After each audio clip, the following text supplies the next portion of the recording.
All right, guys. I'm gonna get right into it. I want to thank y'all for being patient with me while I get this video out. I know it's been a while. It's been over a month since the last video. I do this on my free time, so I'm sure y'all can understand all that good stuff. So what I'm gonna do today is I'm gonna do a short video on the Siege engine, and I took some advice, some constructive criticism that I received, and wrote a little script. So we got a little script. It's not that much, but it's something. And I am streaming live on Twitch right now, so if anybody's watching this, feel free to throw something out there. But regardless, I'm gonna keep going. Okay, so what is the Siege engine? Um, Basically, it's the mechanic that we use in the game Castles and Crusades and other Siege engine games to help resolve uh, basically any action that might happen. Um, it's like, for example, say you're gonna cross a river. You basically, if it seems reasonably difficult, you roll for it and you take the challenge level, it gets D20, and you add either base of 12 or 18 depending on whether it's a prime or secondary attribute. Okay, so if you have a prime attribute, you're going to use 12 plus your challenge level against D20 plus level plus mod. Now, if you're using a secondary, it's 18 plus challenge level against D20 plus level plus mod. What does that mean? Um, Basically, I figured it'd be easier to show you than it is to tell you. So as you can see, I have Fantasy Grounds pulled up here. Got it loaded up. I got a couple characters created for this. And let's see, we got a halfling wizard and we got a human bard. So let's see, make sure I do this in the right order. Okay, so we have a halfling and there's a tree. He's standing in front of a tree. We'll say there's something in the tree. Let me be some like a box, some shiny that they're trying to get to. Now these guys are trying to figure out what's the best one to try to attempt to climb the tree. Now, a halfling is a smaller stature person, or demi-human, whatever, and his strength is 9, and it's a secondary attribute. So, as a castle keeper, I will assign a challenge level. I'm going to say about 2. So, what that would be is, so the challenge level would be 2 plus 18, since it's a secondary attribute for him. So that means he would have to roll a 20 or better. So we'll go ahead and take his strength and roll it. He rolled a 10 plus 4, so that's plus 4 for his level. So he rolled a 14, and unfortunately he did not make it. So as you can see, that's pretty simple. Now the Fantasy Grounds did the math for me, so thank you for that. But if you were doing the math in your head, you would have rolled a 10, you would add 4 for your level, plus 0. There's nothing for your bonus on there. He doesn't have a bonus. Now let's try the human bard, who's got a strength of 15 and a plus 1 bonus on that. So the same tree he's going to try to climb, and he's got a challenge level of 2 that doesn't change.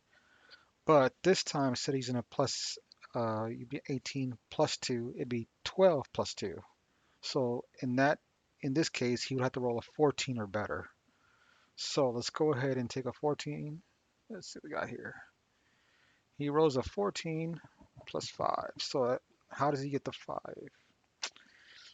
It's a 14 plus your level is 4 plus 1 for your bonus. So you rolled a 19. So obviously 19 is higher than 14. So therefore he was able to climb the tree. Now, a lot of the questions that people ask is how do you set the challenge level? Well, let me see here.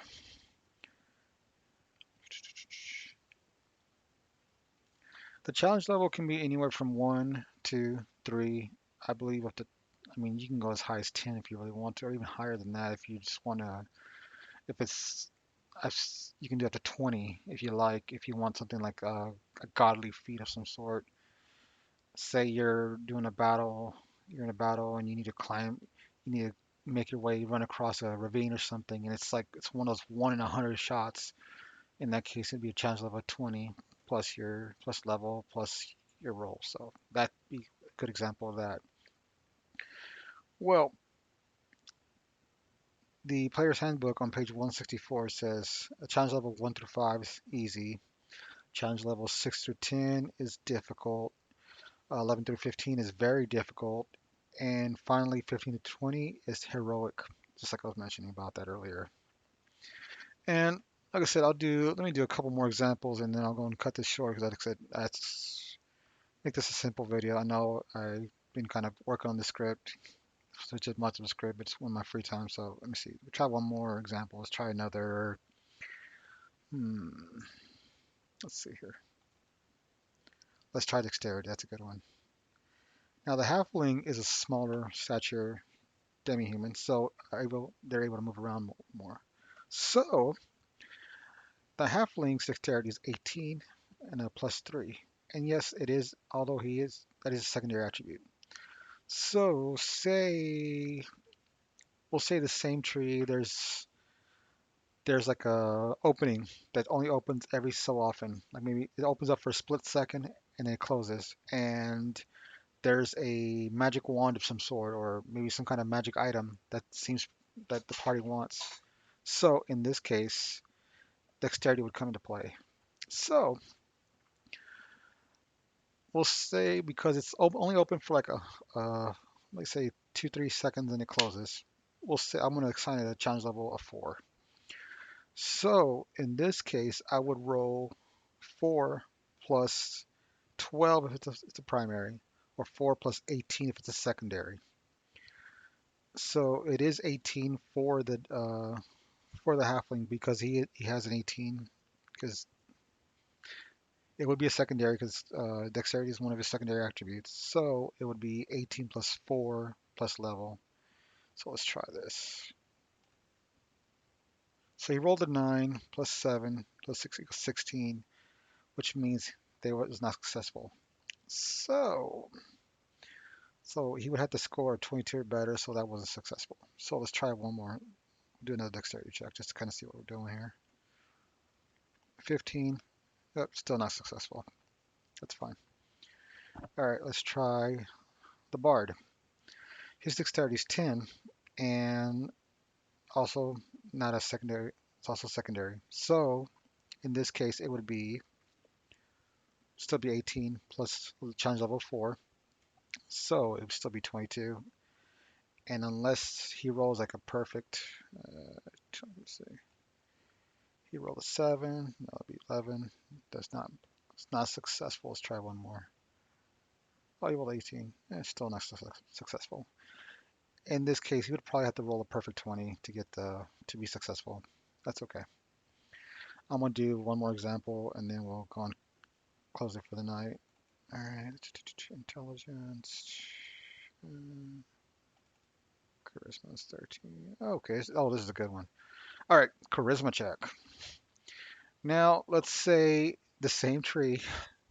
Say there is a woodland creature of some sort, maybe a enchanted owl, or maybe an owl, very wise owl, or something on the branch, and the owl knows something and they want to ask the owl, but the owl doesn't seem to want to talk to them. In this case, charisma would come into effect. So how well you are lied to, how well you talk to people or to other things, and how that would affect the outcome on that. So in this case, the owl is like it's kind of keeping an eye on you, but doesn't look he want to talk to doesn't want to talk to very much. So in this case, let's see who's got the higher charisma. All right, now the the bard has a prime attribute of 13, so that's good. And I'm going to say the challenge level is 1 because it's pretty easy to convince this owl. So in this case, it would be a challenge level of 1 plus 12. So as long as you roll over 13, you should be fine. It should be successful to convince the owl to talk to you. So let's roll for that. Roll 11 plus 4, which is your level, plus 1 for your bonus, right? Yes. And you're successful. Congratulations. Okay, so then I'll talk to Edmund and says, hey, blah, blah, blah, blah. All right, let's try Epius. And believe it or not, I pulled that name off the random name generator. I did not type my name on there. And their charisma score is higher, and they have a +2 bonus, but they have to match against 18 plus 1, so they have to beat 19 or higher. Now let's see how this works. So let's try this again. So it'd be 1 charisma, challenge level plus 18, so it'll be 19.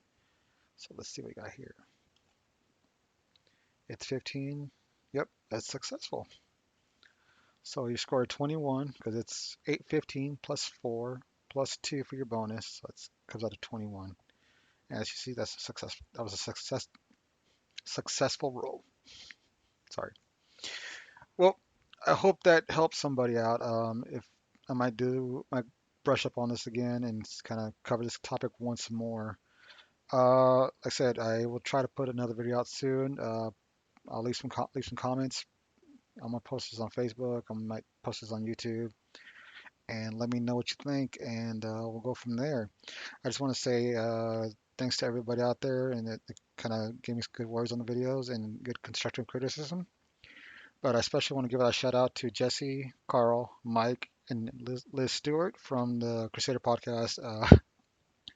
I enjoy your show very much, and yeah, and you know that kind of inspired a lot of people, and I really love that your podcast. It's like one of my. It really got me to learn more about the game, especially when it comes to reading. Oh, one more thing. They just released the new Monsters and Treasures eighth printing. It's very cool, very big. Look how huge that is. That's a nice big tome of information. So we're looking at over almost 400 pages of monsters and treasure and all this good stuff. I haven't had a chance to look at it. I've been kind of scanning the PDF, but this is the original, the seventh printing. And if you look at that, it's almost double the size. So if you're able to pick it up, it's really great. Get the PDF if you get that for right now, and then get the hard book later. But I'll put some links down below, and we'll go from there. Hope everyone has a great day. Take care. Bye.